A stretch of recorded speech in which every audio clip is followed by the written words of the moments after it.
평안히 주무셨습니까?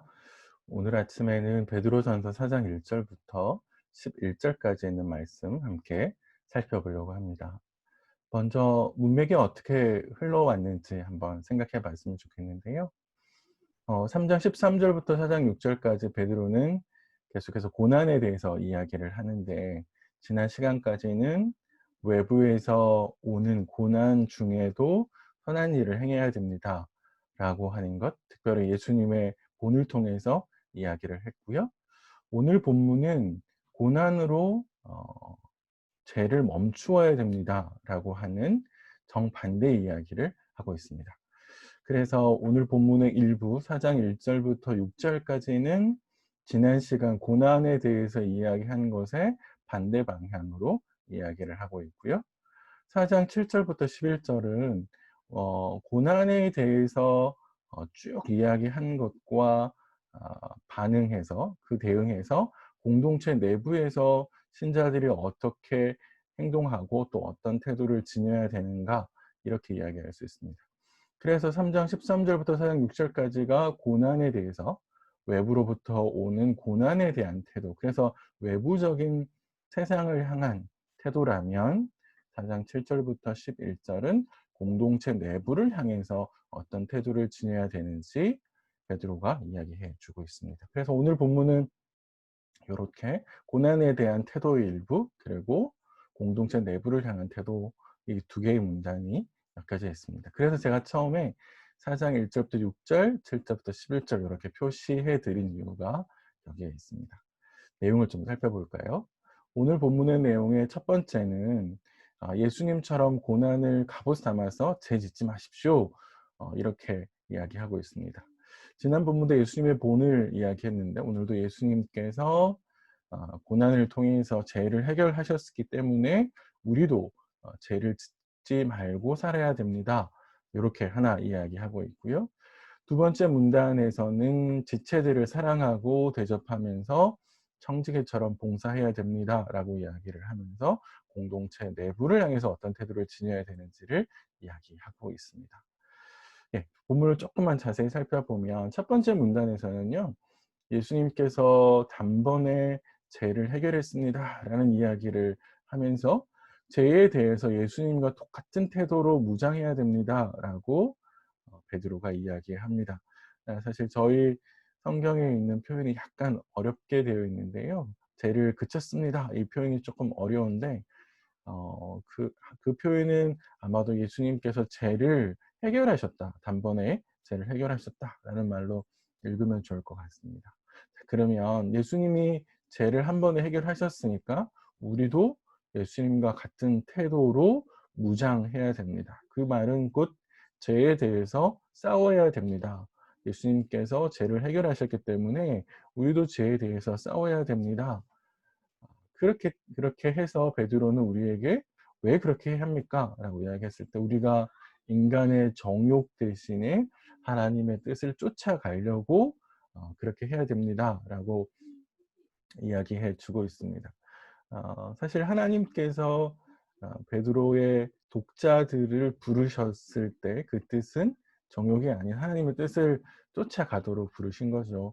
그 이야기를 베드로가 하고 있습니다. 아, 그렇게 우리가 하나님의 뜻을 쫓아가야 되는 이유는 뭐냐라고 했을 때 크게 두 가지 이야기를 하고 있는데요. 하나는 이미 충분히 정욕적인 삶을 살았다는 거예요.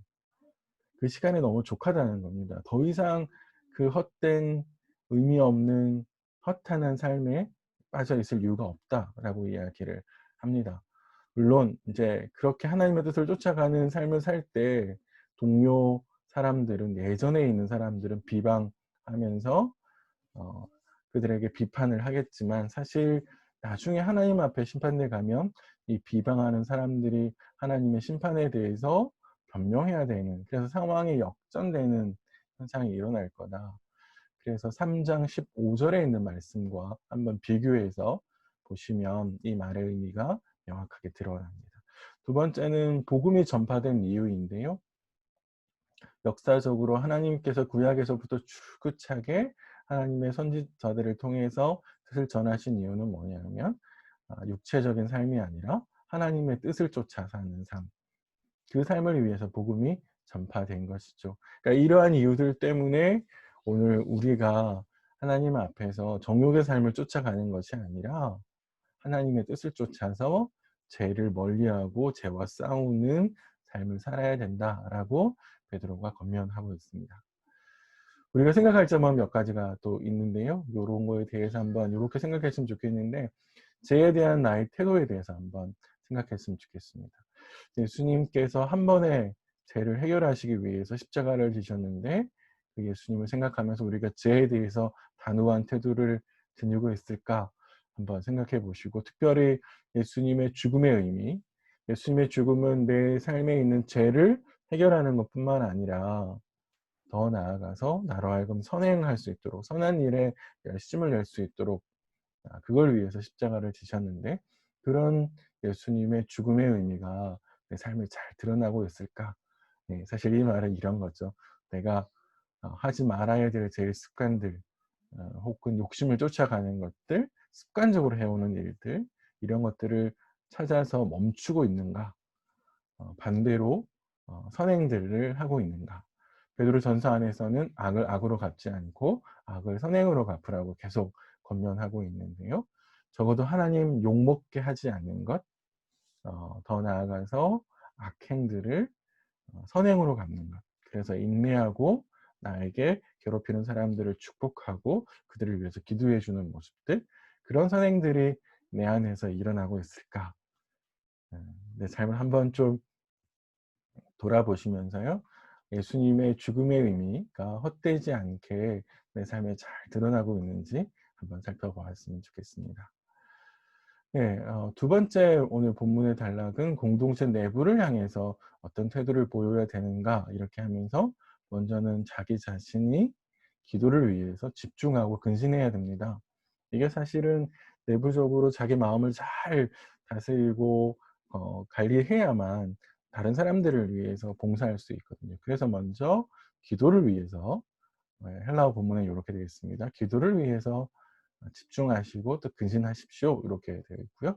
공동체 지체들을 향해서는 사랑하고 대접하고 그리고 청지기처럼 봉사하라고 권면합니다. 다 아시는 내용인데, 생각해야 될 점은 우리가 기도의 삶을 살고 있나라는 점입니다. 기도라고 하는 것은 하나님의 뜻을 간구하는 것이죠. 하나님의 뜻이 나의 삶에, 나의 가정에, 우리 공동체 가운데 이루어지기를 간구하는 것인데, 그런 기도의 삶을 내가 살고 있는가? 그 기도하는 삶을 위해서 집중해야 될 건 뭐고 또 근신해야 될 건 뭘까? 한번 생각해 보시면 좋겠고요. 두 번째는 베드로가 여러 가지 목록들을 제시하고 있는데요. 사랑하고 봉사하고 이렇게 제시하고 있는데, 오늘 우리 교회 공동체 지체들을 위해서 내가 해야 될 일은 뭘까? 좀 급하게 혹은 또 계속 관심을 가지고 꾸준하게 해야 할 일은 뭘까? 도와야 될 사람들은 어떤 사람들일까? 내가 어떻게 도와야 될까? 한번 고민해 보시면 좋겠고요. 더 나아가서 베드로가 우리에게 권면하는 내용을 보면 외부적인 것도 있고 내부적인 것도 있거든요. 외부의 사람들을 향해서 어떤 태도를 지녀야 되는지, 공동체 안에 있는 지체들을 위해서 어떤 태도를 지녀야 되는지, 이렇게 이야기를 하면서 사실 신앙의 균형을 잘 잡아주는 것들을 볼 수 있습니다. 그래서 신앙이라고 하는 것은 균형이죠. 그런 균형의 삶이 내 안에도 있는지, 너무 내부에만 집중하는 건지 아니면 너무 외부에만 집중하는 건지, 이런 균형을 잡으려고 하는 노력들이 내 안에 있는지 한번 생각해 보았으면 좋겠습니다. 오늘 크게 두 가지를 살폈는데요. 죄에 대해서 단호한 태도를 요구하셨고, 또 공동체 내부를 향해서는 따뜻한 사랑의 마음을 요구했습니다. 오늘 하루 삶을 사시면서요, 이 두 가지 내용들이 잘 삶에서 표현되어 줄 수 있도록 함께 노력했으면 좋겠습니다.